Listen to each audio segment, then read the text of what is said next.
പോളണ്ടിലെ salt മൈനിനകത്തുള്ള 110 metre താഴ്ചയിൽ ഉപ്പ് കൊണ്ടുണ്ടാക്കിയ പള്ളിയാണ്. ഇത് പള്ളിയിൽ ഇവിടെ പ്രാർത്ഥനകളും കാര്യങ്ങളും ശുശ്രൂഷകളൊക്കെ നടക്കുന്ന പള്ളിയാണ്. പണ്ട് ഈ സോൾട്ട് മൈൻ ഏകദേശം 600-700 വർഷം പഴക്കമുണ്ട്. പണ്ട് അപ്പോൾ ഇവിടെ മൈൻസ് ഇവിടെ ഖനനത്തിനായിട്ട് ഉപ്പ് ഖനനം ചെയ്യാൻ വരുന്ന ആൾക്കാർ ഇവിടെ ഏകദേശം 19 ചാപ്പൽ നിർമ്മിച്ചിട്ടുണ്ട്. ഹാർട്ടിൻ്റെ രൂപം ഉപ്പ് കൊണ്ട് ഉണ്ടാക്കിയിരിക്കുന്നതാണ്. അതുപോലെ കുരിശിൻ്റെ വഴി ഈശോയുടെ കുരിശിൻ്റെ വഴി,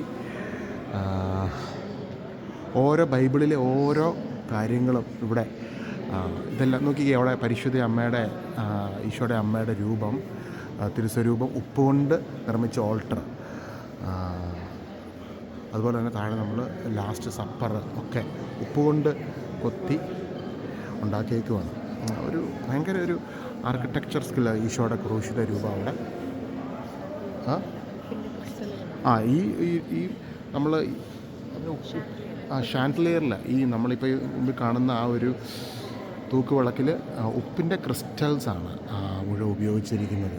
ആ തൂക്കുവിളക്ക് എന്നുള്ള വേർഡ് കിട്ടുന്നില്ല. ഇത് ഇങ്ങോട്ട് നോക്കുവാണെങ്കിൽ കാണാം, ഇതെല്ലാം ഉപ്പ് ഖനനം ചെയ്ത സ്ഥലം. അവർ ഖനനം ചെയ്ത് ഈ ഒരു പള്ളി ഇങ്ങനെ ഉപ്പ് കൊണ്ട് ഈ ക്രൂശിത രൂപം ഇങ്ങനെ അടുത്ത് ഒന്ന് കാണിക്കാം.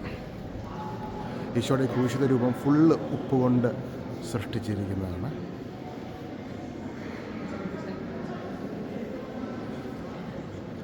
അതുപോലെ അവിടെ യോഹന്നാൻ പൗലോസ് മാർപ്പാപ്പയുടെ ഒരു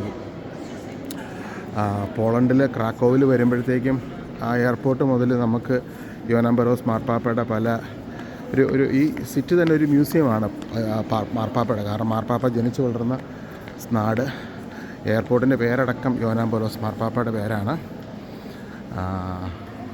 മാർപ്പാപ്പയുടെ ഉപ്പിൽ കൊത്തിയ ആ ഒരു രൂപം. Grotto, our lady of Lourdes, ഇവരുടെ ഗ്രോട്ടോ, ഉപ്പിൽ കൊത്തിയിരിക്കുന്ന ഒരു ഗ്രോട്ടോ. അമേസിങ്. ആയിരക്കണക്കിന് ലക്ഷക്കണക്കിന് മനുഷ്യരാണ് ഇത് വിസിറ്റ് ചെയ്യാൻ വേണ്ടി വരുന്നത്.